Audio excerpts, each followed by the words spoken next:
All right, welcome everybody to Budget Breakdown. This is the show where we get to know somebody through their numbers. We look at their budget, we look at their finances, and we get to know them by those numbers. So, we're going to start this show not by introducing our guest. We have a guest here. Guest, I'll let you go ahead and say hi just so people can hear your voice. Hello. Yes, hi. Okay. But don't say too much because we don't want to give too much away. Yeah, so before the show, our guest had a chance to submit their budget to us. We allowed her to redact anything she wanted to redact in her budget. And I will say that you chose not to redact that much information. Yeah, I'm putting it all out there for you guys. Yeah, so this is exciting. We've got kind of an open book for our first episode here. So, yeah, I will try very hard not to say your name, refer to you as guest until you introduce yourself, but we'll let you introduce yourself at the very end of the show, and we'll kind of get to know you along the way through your numbers. So we'll go ahead and dive right in. And the first question is I've got your budget right here in front of me, and it looks like you've categorized your budget in a pretty specific way. So do you want to talk about how you broke down those categories, why you put them in the way you did? Or let's start with the category groups, and then we'll dive into the actual categories themselves. Yeah, so it's quite funny actually because I coach the same way I function, and it's just the way that fits in my brain. And how I tier my category groups is the highest consequence, if you will. So the very top are my credit cards, like those got to get paid. Then I go down to the bills that are coming out of my checking account. Like I have to have the money in there. It can't be living in savings or hiding somewhere else. Moving into the credit card bills. And what I mean by that are the transactions that'll be put on a credit card to later then be paid off as a credit card bill. So a little bit more complicated there, but I don't necessarily have to structure that one as importantly as something that will draft from my checking Yeah. account. So that was the first thing I noticed is a lot of people will put like a group for their bills, but I've never seen it split out by checking and credit card. And this is so that you can specifically know like whether you're going to run out of money in your checking account essentially, so you can know that you can afford those bills. Exactly. It gives me an indicator like if I have enough for those checking bills and to pay my credit card bills, those top two category groups, whew, I don't have to, pay myself from my business until that next bill comes. And so the credit card bills, which I probably should rename that, it's really like a 30-day window I have to Got actually it. pay those things. Yeah. Got it. So as far as like immediate cash flow concerns, like your top two groups are really all you kind of have to look at, right? Because below that is like credit card spending that will come due in the future. But for cash flow purposes, you just need to be able to cover from your checking those credit card payments and those checking bills. Exactly. It really helps me to see like what do I need bare bones and then what can, I believe in getting as many points as you can on a credit card. So putting whatever I Sure. can on those. Sure. Cool. Yeah, and we'll talk about that too because we'll dive into each of these cards. But yeah, anything else about the groups that you want to point out before we dive in line by line here? Yeah. And it's not that anything else is less important. I have a group for my rental property. It just helps me keep it separate as it is a separate account. And Okay. then some variable stuff. So like all of this eventually comes out of my accounts, right? It's just when. And if there is a bill with a set due date and a set amount, I can plan for that. I can Sure. put that in order and know, hey, I need to pay this bill before I start worrying about funding something that's going to happen later down the line. It's a priorities thing. And this was huge when I started my business and my income was a little bit dicey. So being able to prioritize top to bottom is how I teach. Okay. So it sounds like we already know that you run a business. So we're learning a little bit about you, but yeah, this is great. Keep going. Yeah, yes, my variable expenses are things that happen pretty much every month, but they're going to be different amounts. They're going to be different periods of time. Like if I'm traveling in a month, I may have less groceries. So things that are flexible. And then the last category group are goals that live in my savings account, but these are things that I don't want to forget. And let me preface this by saying, like, I'm a little bit crazy. I have a lot of categories, maybe Sure. too many for some people, but I don't want Christmas to sneak up on me. And I don't want the tires in 2026 to sneak up on me. Wow, you actually plan for specific tires in a year. Good for you. That's better than I I do do. the warranty. I know I'm a little neurotic. So by showing you my budget, you guys, this is like me being the most vulnerable. Like I don't even show my romantic partner my budget in full. So you guys are getting a bigger scoop.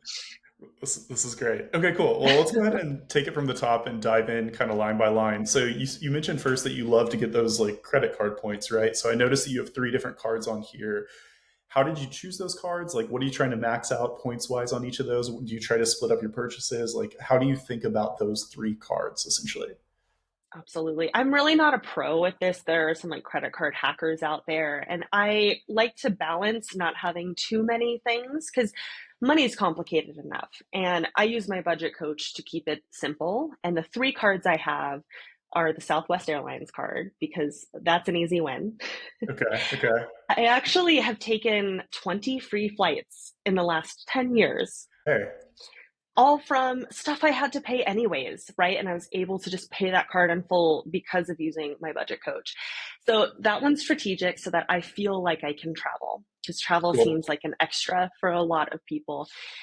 Costco is my love. If you can't find me, I'm probably at Costco. The card just made sense. So I put all my gas, all my Costco purchases, all my dining out on this card, and then I get cash back, which a lot of people don't know. You then can cash out at Costco. You don't have to spend it there.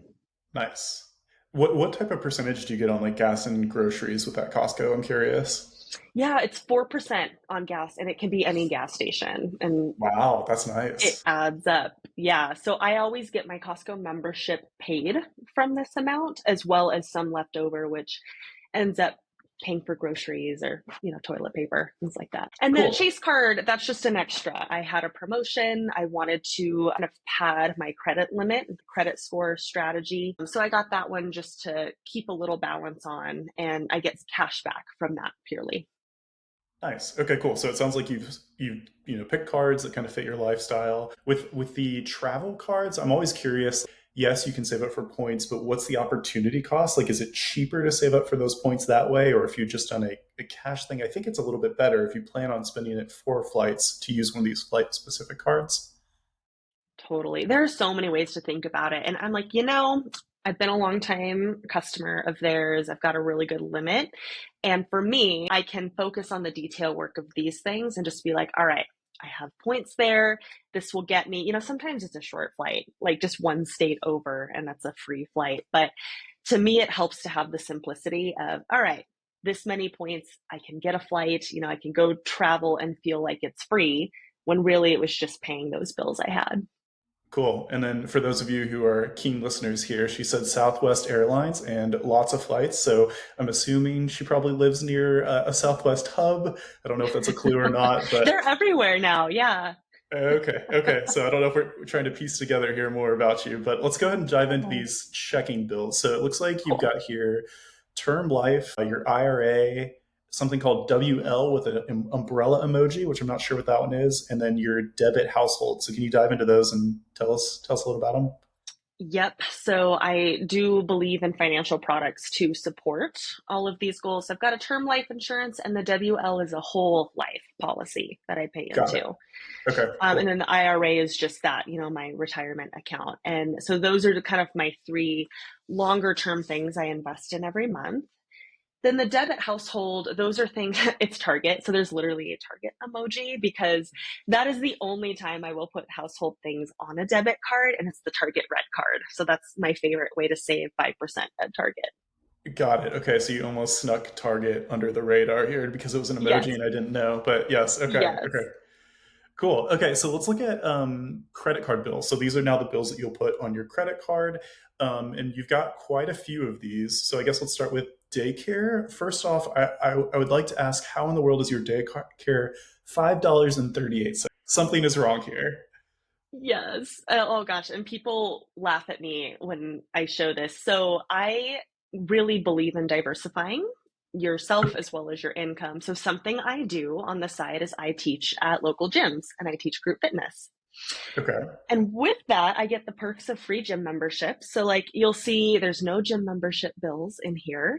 But I also get discounted daycare for my daughters. I have a daughter. That's another hint right there. I won't give away much more. Okay. But I could Okay. drop her off at the gym. And this is a strategy I used early in my business is I would take her to the $5 a month daycare and I'd sit in the gym lobby and I would work, effectively for free on my business. Okay, so the $5, is that like the portion of the gym membership that you're attributing to this, or is it truly they charge you an extra $5 for her to be watched? How does that work? They truly charge me $5. So I think a kid's membership is like 25, and so I get a discount. And it's something that really helped me before she was old enough to go to school. Yeah, for sure. Yeah, for sure. My wife and I do this as well. We use the gym as an opportunity to get a break from time to time. So that's great. Yes. Okay, cool. What is Fit Radio? $8.60. Yes, that is my kind of radio app I use when I teach boot camp classes where I have to supply the music. So I keep it in there. I don't track every single one of these expenses, but this reminds me I have to save it for my taxes to write off. Got it. Okay, cool. Disney Plus. Looks like We you know and don't love that bundle. one. Yeah, you don't bundle your Disney with like the Hulu and everything else. You just pay for Disney. Ooh, I do bundle, but I have ads. So that is the poor version of Disney Plus and Hulu. Got it. Nice. I think Disney is going up in price too. So I know. Luckily, we can yeah, change that, right? I can edit that category and increase it. that's true. That's true. Okay, cool. The next two you've got on here are things called Ember's Eye Drops and Ember's Eyes. So I'm guessing Ember is the name of your daughter.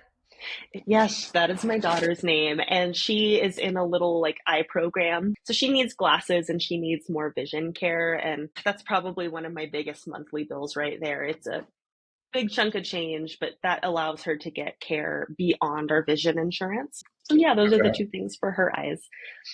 Yeah, so Ember's Eyes, yeah, that's a larger. It's 193.73. So that's one of your Yes. larger bills. So I'm curious how that works because I've never had like kind of extensive eye like costs. So this is above like vision insurance as well. Oh, I could so talk about this. So I did come from healthcare in the past. That's all I will allude to. We'll see how long we can keep my identity under wraps. But Okay. insurance is tough. Vision insurance really doesn't cover much of anything, and my daughter has myopia. And so she needs like eye doctor appointments every couple of weeks, and she needs special glasses and these eye drops. This program that she's in is the standard, but it's not covered by insurance, which I don't think I'll ever understand. Oh, okay. Yeah, interesting. Yeah, insurance. Yeah, I don't even try to understand it all. No, Um, Okay, cool. Well, I mean, cool though to see that you're able to prioritize those things for her, right? Like it's a big chunk yes. of change, but the fact that you're able to prioritize it is awesome. Um, yeah, when I first saw that number, I thought maybe it was like a savings goal that you're like working up towards like some large purchase, but this is actually something that you need to spend monthly, right? Right. And it's their savings plan. So they were like, you can either pay us like $4,000 or you can do this plan. And, I didn't have the liquidity to give 4,000. So this is what her dad and I can pay for to ensure that her eyes are healthy. Cool. All right, next ones we got a couple more subscriptions here. We got Spotify, iCloud, and Netflix. That Spotify looks like it might be like a family plan at like 1828. Is that correct? It Or you is. split that with somebody or Oh, my best friend who's up in Seattle, shout out to her. So don't tell Spotify. I may be giving myself away because yeah, she's okay. my family. Yeah, we split it because it's cheaper. I'm not even sure with prices these days. At the time, it was cheaper than two single plans, and so she pays me half. It's not really reflected because I am responsible for the full bill. So I'll put her half in there, but that's kind of a fun thing I'll do. Like if people are splitting a subscription, like we can work that out in my budget coach. Yeah, so how do you handle reimbursements? Do you like split the transaction and categorize half of it as a reimbursement, or do you just take her money and just include it kind of as your to budget money? Yeah, so what I'll do is I just want to know it's paid. And so I'll put my money up and then she'll pay me. And then the amount she pays me, the $9.15 ish, is free money. Like that's money that I then take and I can give it another job. I can go out to lunch. I can put it towards a different bill. So it's a little bit different way of thinking of it, but it works for me. Okay, so Apple iCloud, you're paying $1.07, and I just want to point Good out that for me. I love that you have a line item for this, right? Like you've taken control of your finances so much that you know exactly where your money is going, even if that means having a whole line item for. To me, this tells me you're like on the what 200 gig plan or something, which means you take a decent amount of photos. Yeah, I just want to be able to back up my phone, because I have so many important things in there. And later you'll see I have a Google storage as well. But I really wanted, if there's a subscription, I wanted to know about it because you don't need to pay Yeah. for fancy software to tell you, oh, you don't use this subscription. Like, this is how I see little TV emojis. Two is enough. If I add a third TV emoji, that's too much TV we're watching. So it kind Oh, of helps me nice. see how I'm doing. Okay, cool. Yeah, so your Disney and your Netflix are both like that TV emoji, which we should say for the listeners, like you have emojis on pretty much every one of these categories, which I love because it makes it Everyone. very, very clear and quick to look at. So, okay, cool. Let's keep going down. Everybody knows what Netflix is. Let's dive into your rental. So you mentioned this earlier, I think, but you have a whole rental category. So tell us what that is. Yeah, so very interesting. My budget has changed so much over I've been diligently using zero based for over a decade now, and every year slightly different. And these last 5 years have been remarkably different. And what I love is that I can save my old budgets and kind of have some nostalgia, look at that, but also create something that works for me now. So you'll notice we didn't talk about rent or mortgage payment until now. Correct. Yeah. Yeah, so very interesting. I am living with my boyfriend, and we have an arrangement. It works out well. I pay for some things, he pays the household bills. So that's not a line item for me. But because I have this rental, I still do have to pay my mortgage. And so I take the money from the renters, put it into here, set aside the mortgage and some other things we'll talk about. And then I pay myself with whatever's left over. Got it. Okay, so this was presumably your old house then that you just kept as a rental when you moved out? Exactly. Awesome. Yeah, I love that. Like that, if you are able to do that is such a kind of like a wealth hack, right? Especially if you were Yes. able, did you get this mortgage during kind of the golden age of the mortgages in the last few years or I did. I was so lucky. So most people wouldn't call this lucky, but I divorced in 2020, which meant I had to refinance. And by being oh, forced to refinance to get my ex-husband's name off of the property, I went from a 4.5% interest rate to a 2.8, and I'm thrilled yeah, with that's a huge, I mean, honestly, like when people look at selling or keeping their house as a rental, the fact that some of these houses are bought in the 2% makes it so attractive to try to hold on to that as a rental. I'm actually talking to one of my friends right now who's in a similar situation. It's like, please, try everything you can to keep that house because the long-term impacts on your net worth are going to be huge. So I love that you did that here. Show me a couple of these other things. It looks like you've got this shower head emoji for $300 in April of 2025. What is yeah. that for?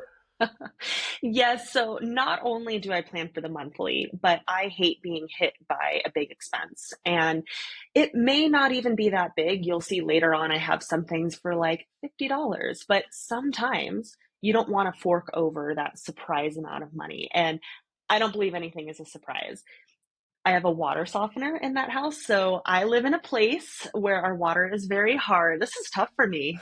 Another hint. This is great. Okay.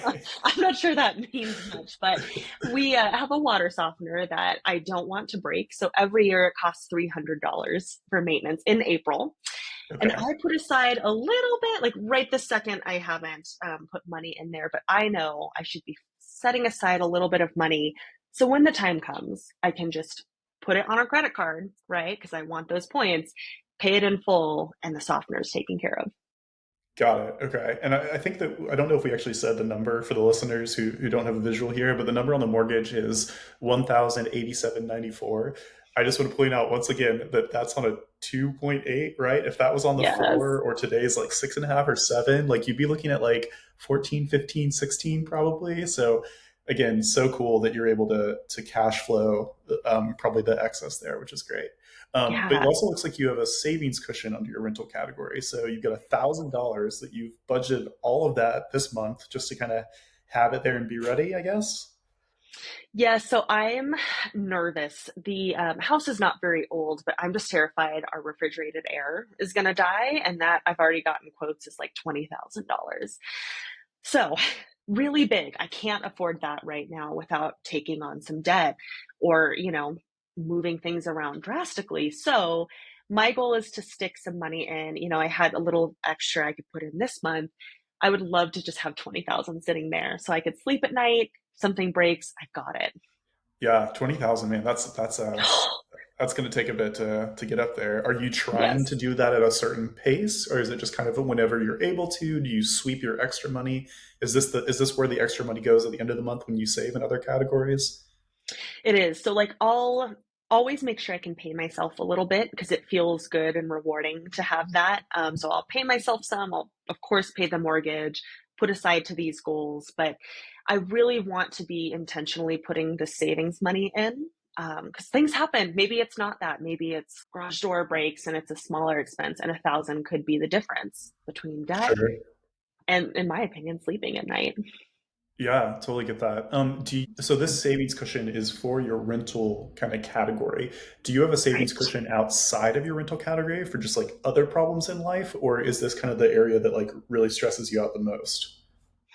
This is the big one. And so, how I like to function is I like to put the money in the correct envelopes in future months. And that is my savings account. This drives some people crazy, and I'm kind of more comfortable with zero base. So I can keep that money in savings, but show it in the same view, if you will, with the checking dollars.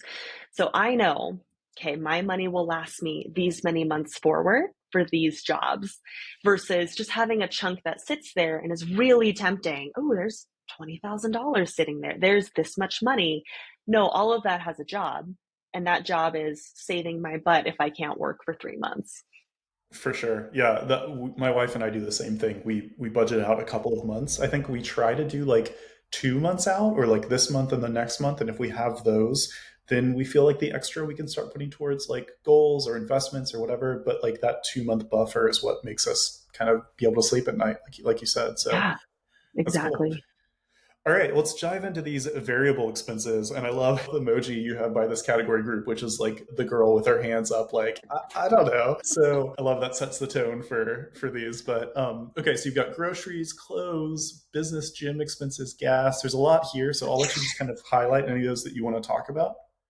Yeah, this is a catch-all. There's a lot of stuff. So I'm really granular on some things, like $1.07. Most people wouldn't even want in their budget for the apple. Sure. However, I with these things, I'm not super worried about the detail with the household supplies, with dining out. I shared before that I love to dine out and I love to grab a coffee and make time with friends in that way. So with these, I don't have dollar amounts next to them if you'll notice. Everything else I did.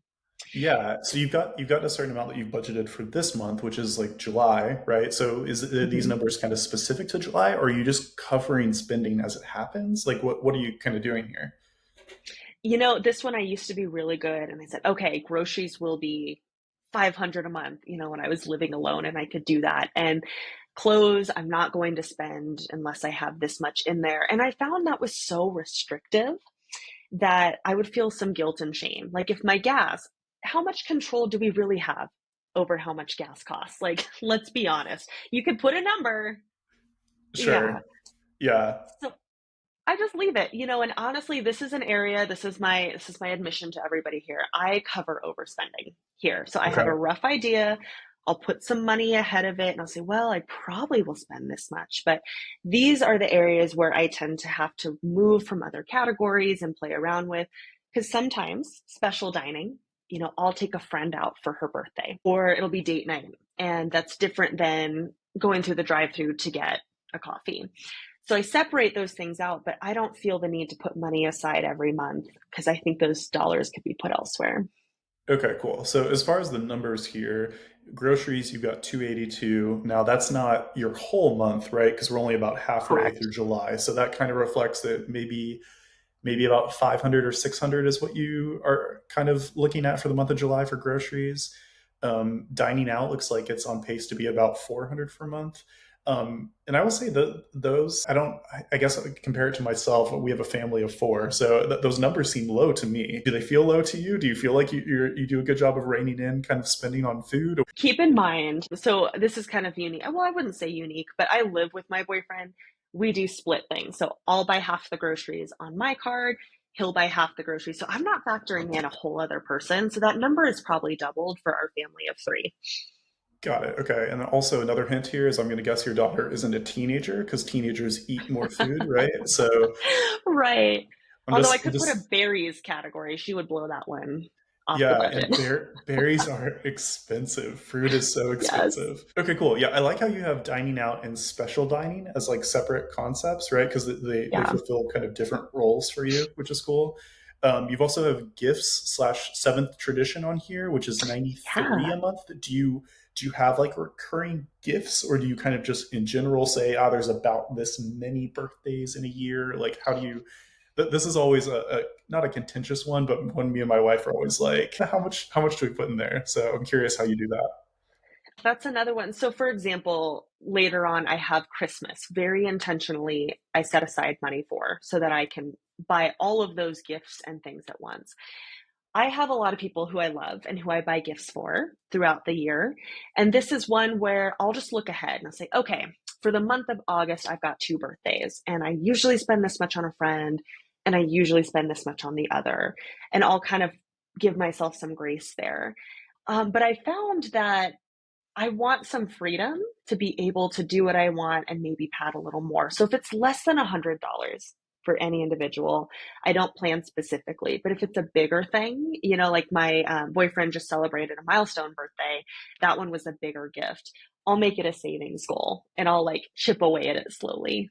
Nice. Okay, cool. So yeah, anything that's large, you make kind of a separate category for it, but if it falls within kind of that reasonable range, you just do it here. And then I notice you have fun money as well, and fun money doesn't have like a specific goal to it. So how do you kind of judge how much or how little of that you do in a month? That is really kind of my slush category there. And it sort of ends up being like stuff I forgot about or like, oh, something I don't really want to have a category for. It could be, oh my gosh, just parking for a fun event. And that's like $5 that I really don't care about tracking how much I spend on parking because it's so infrequent. So it's a bit of a catch all category. And if it's anything related to fun, I'm like, sure, that's a good label for it. Sure, nice, yeah, it's cool. We're seeing kind of like what matters to you and what doesn't matter to you, both in how you allocate your money, but also in where you care about like really tracking things, right? Some things you're a little Right. bit more lenient with yourself on, and some things you're more strict with yourself on. And that kind of gives us a good clue of like how you kind of control your whole financial situation. So that's cool. All right, we're going to keep going through categories here. Next up, we've got your goals category, and you have a lot of goals, and they're all. It says here that they're SoFi goals. So, do you have these like also in a specific account? Is it like a money market account? Is it making money on these, or are they just in a normal savings account? Yes, so this is a normal high yield savings account because I really want, as you'll see, I've got like 4,200 set aside, Yeah, that's a which lot, is and it's no small amount. yeah, it's broken down just for our listeners here. It's broken down over storage, shoes, car, auto. You have car and auto. I know. I couldn't fit I'll break those down. Okay, cool, cool. LM with like a punching emoji, so I'm excited for that one. Fees, Christmas, it looks like. Auto, Another dental, one. Costco are in. That might be a hint right there. It's got a little stethoscope on it, or is Uh-huh. that called a stethoscope? Yeah, it is a stethoscope. Yeah. Got it. Okay. And then May and tires. So Mhm. yeah, share with us some of these and maybe some of the numbers as well, and why they're those numbers. Yes. So these are all the things that I don't want to forget. Pretty far out. Granted, there are some August ones coming up, but if it's more than a couple of months and I've got time, I want that money to be getting interest and I don't want it to be sucked up by inflation, right? So I'll sit it in a high yield savings. Every dollar I get is just one less dollar I have to worry about finding to save for these goals. So it feels good. It's also locked away. So if I'm like, ooh, I really want this thing, I'll just pull from savings. I have to pick what thing am I not paying? So it's like another Yes. stopgap for me. So I can see, okay, maybe I don't need the thing because I really want to be able to pay my dental insurance. Like that's probably a good thing to keep up with. Yeah. Yeah, yeah, yeah. I love that you do this because a lot of people, when they do their budget, they'll budget all of their like checking money, and then savings. They'll be like, ah, well, it's savings. It's just for savings, right? But the idea that you split out your savings into all the things that you're actually saving for means that if you want to touch any of that money, you have to make a real decision, right? Like you said, like if you want to go without dental insurance, then fine, you can choose to do that if you have something that's a higher priority, but at least you know what you're pulling from. So I love that you have these enumerated here. Um, Let me just look and see if any of these numbers stand out to me. Are you look, you've got car and auto. Car is at Yes. 700 and auto is at 650. Are you saving for a new car, or is this just for maintenance, or what is your kind of car situation?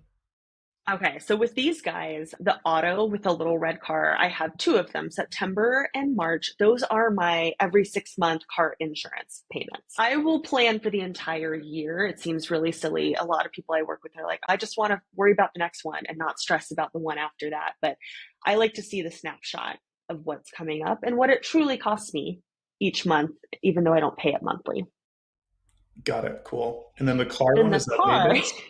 it's a tiny little wrench. Okay, so here's another vulnerability. I look at my car manual and I see what maintenance is needed at each point of mileage, like, big round numbers. So I'm over 100,000. I believe in driving older cars that like drive until they die. Yeah. Um, there's about $700 of maintenance. So I took what is going to be required when I get my September maintenance. I called up the local mechanics, price compared, and it's going to cost me about 700 to get what I need. So it's not, again, none of these things, oh, cars are a mystery. Things happen, but there's a lot within our control too. Sure. Well, first of all, kudos on the fact that you started by saying you looked at the manual. I don't think I've ever looked at my car manual or like referenced it in order to decide what I should do. So that's great. The other thing that you said that was good is that you call and cost compare, right? Like the fact that Mhm. like these large expenses, it's so good to like, get a couple of bids or talk to a couple different people. So that was encouraging to hear you do that as well. Yeah, and there's a lot of things. Some are big, some are small. Like shoes. Like I teach in a gym, I burn through shoes, and yet you go to a shoe store and you get fitted, and you get shoes, and you get insoles if you're like me, and you walk out with two pairs of shoes. It's $400, and that's a lot for me to scrape together. So I plan for Yeah. it. Yeah, that's crazy. Shoes. Yeah. Wow. $400. Inflation Yes, everywhere. everywhere. Any other thoughts So on any sweet. of these? I guess let's talk about December because that's another large expense. It looks like you set aside 700 toward like to get towards December. Yes. So that's Christmas. That's my little goal. And that's about what I've averaged. So I love how my budget coach keeps track of my older budget. So I can be like, what did I even spend last year? And I put the work in the past. So now I can see what it is and what I can anticipate. Probably need a little bit more. I've got that one funded, but I'm leaving some wiggle room because things change, right? My daughter's getting older. Gift requests are bigger. These kids come up with some crazy lists, and I'm Santa. Sure. How do you? Yeah, I'm curious. What's the expectation around lists? Is it like you make a list, you'll get something on the list, or is it like, oh, nice list, but we'll see what happens? How do you guys do that? Oh, she just last year figured out like you can write a list and Santa may give you something. And then she changed her mind the day before Christmas and was so upset that Santa didn't bring her what she wanted. So I'm trying to lower the bar a little bit as to who Santa is, and keep it, something really big she wants, but she can't change her mind on because mommy may buy it in October. And I've got the 700 to pull that trigger when it goes on sale, like when she asks for something that might be a little tough to scrape together normally. For sure. Yeah, that's another great thing about setting this aside early is like you're able to take advantage of the deals or whatever when those actually come up. So cool. Okay. Well, we've only got a couple Yeah. more categories here. So I'll go through Yes. these next ones here is your income category.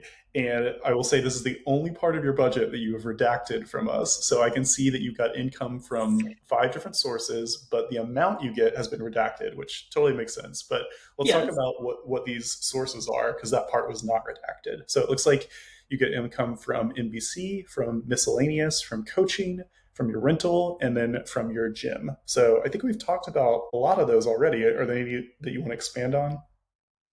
What I just love about this is I can see what is happening month by month. I used to have a spreadsheet, and so I would do my whole process. I would have my cup of coffee, put in my income in a spreadsheet, and like type it in. And then I would go to my budget and do my budget and then feel really good. But you can mess up and you can put a decimal in the wrong spot or a six where it should have been a nine. And then I would take that spreadsheet at tax time and be like, oh my gosh, this way. It's already in there. I can't mess it up. I have labeled any of my income from these sources, and I already know it's there. And I can do a quick snapshot and, like, oh, eek, I should probably make some more from coaching. Or, wow, huh, I'm teaching a lot at the gym. That's paying off. So it's a great way for me to just do a quick, like, test and see, am I making enough? How am I feeling in the budget? And where's that money even coming from? Sure. Yeah, that's great. And I guess we didn't even talk about this, but do you do like linked bank accounts or do you manually put things in still? I have to link. So I'm a little bit of both. So I have it linked, but if I've done a day of spending, I feel good about putting it in immediately. So I will manually enter my transactions if I'm motivated, not every day. And then I'll wait for them to link just to verify. But that has been helpful to catch things. Like, I actually caught fraud because my account was linked and I saw a charge subtracted from a budget category. And I was like, what? I didn't buy this. So having it linked has been amazing, but knowing I can also manually add in if I write a check that won't be cashed for a couple weeks. For sure. Yeah. Yeah. I like to do the same thing because I want to know how much I have left in a category and having to wait a couple of days for the bank to like fully process that. Sometimes that's just frustrating. So it's good to do kind of both.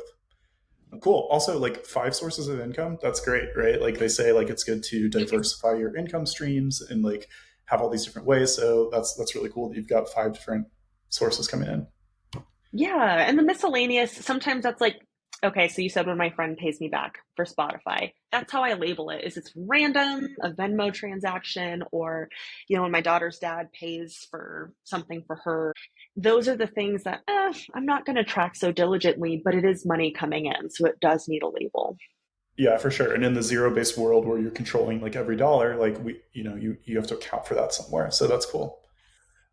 All right. Well, we got a couple more categories left here. They're all under Ember's expenses. So after these, we'll finally let you kind of fully introduce yourself. I feel like we've gotten to know a lot about you already, which is cool. Yeah. But let's go ahead and yeah, talk about these. It looks like you've got Ember's birthday, you've got summer camp, Great Escape, copays, activities, and Ember's items. So I'm curious what Ember's items are. It sounds mysterious. Oh, Ember's items are when mommy can't say no at Target and she gets an allowance. So part of Nice. that is from, so like when I pull cash for her allowance, because she's still so little, she needs the tangible. I can't wait to get her on my budget coach, but it's going to take a while before she can Sure. leave. So I'll pull out cash and I'll label, say, my $20 as Ember's items. My budget was getting a little heavy. I didn't want an allowance category. And then I'll pay her that. Or if I'm at the store, Mom, I really want this thing and I don't have the energy. I want to split my transactions so that my grocery bill doesn't look inflated because I bought her some makeup set. Cool. Yeah, that makes a lot of sense. Summer camp, Great Escape. What are these? These sound fun. Yeah, so another perk, again, it's really cool. I make some money on the side teaching at gyms, and they also have a summer camp. So I pay each week for her to go, and I get a discount. So look at how frugal that is. Yeah, so summer camp is only 167. I will say this looks incredibly expensive compared to your $5 childcare. It is But in the world of normal camps, I'd imagine this is pretty good, very actually. cheap. It's insanely cheap. So she goes 3 days a week for 8-hour days. And so it works out to such a small, and her dad actually pays me half of that. So it's a super affordable way for me to get real childcare. And then Great Escape is fun. So I can pay a little bit extra. So I pay $5 just to save her spot. And then I can pay $20 for a 4 hour, I can leave the gym, I can go into work type of a scenario. And they call it Great Escape. You can leave the gym. I can leave the gym. So I can That's escape. So they joke. They're like, "Are you escaping today?" I'm like, "Yes, I am." oh, that's amazing. I mean, okay, Yeah. so my wife and I like joke about this. Like, we'll take our kids to the gym playroom, and then we'll start to go to the gym, and it's like, do you want to just leave? But like, we know we Yeah. can't. But you actually Yeah. have a way to do that. That's awesome. Yeah. So those are again, like anything related to her, I like to block out. And not because I care so much about that, but I want to make sure, like, okay, her birthday's coming up. She's got some copays for some other health things, or gosh, taking her to the trampoline park. Like, that's fun money, but that's not my fun money. That's for hers. That's her activity. And so when I look back and I'm like, what did I spend in July of 2024? Oh, yeah, those things were for her. Awesome. Okay, well, we've officially made it through every single one of your categories. And because you do zero based budgeting, this is like all of like your finances, which is super cool, right? So we know kind of now what all your priorities are, like how you spend your money, what you set aside for, and it's cool to see kind of, yeah, like what you care about through your numbers. So we've made it to the end. I'll let you officially kind of actually introduce yourself, so you can say your name and where you live and what you do and your profession and all that stuff. Oh my gosh, that was so hard. I feel like if you know me, you figured it out right away. But hi, I'm Kristen Wade. I live in New Mexico and I am a financial coach, and I am thrilled to be on the My Budget Coach platform as one of the budget coaches. So this is my real life. But as I mentioned and hinted at, this is how I train people to do their own budgets. Cool. Yeah, that's awesome. So that's why your water is it like the softness or the hardness of the water? Is that like Oh a yeah, New Southwest Mexico's thing? terrible, and I have such sensitive skin, and so does my daughter Ember. So that was a good investment, and I'm sad that the renters get it, and I don't have it in my current house. So you paid for that and then you left the house. Yeah, Yeah, yeah. And yeah. then Okay, Southwest Airlines, is that a hub in your Southwest. area? It is. I mean, I feel like they're everywhere now. That's not a huge hint, but yeah, Southwest is super easy for me, and I'll be using them, just to hop out of New Mexico and explore different places. Cool. All right. Well, thanks so much for coming on, and thanks for introducing yourself here at the very end of the Oh, show. Hopefully, for our listeners, they got to learn something about how you budget and maybe some ideas about how they could budget. If you are listening and you're interested in starting your own budget, My Budget Coach is a great place to start. You get to not only create a budget, but work with a coach. And like Kristen just shared, she is one of the coaches on the platform as well. So kind of already have an insight into how she thinks about money, and the fact that she could help you with that as well could really, really help. So thanks for being on the show today, Kristen. And yeah, thank you for having me. I appreciate it.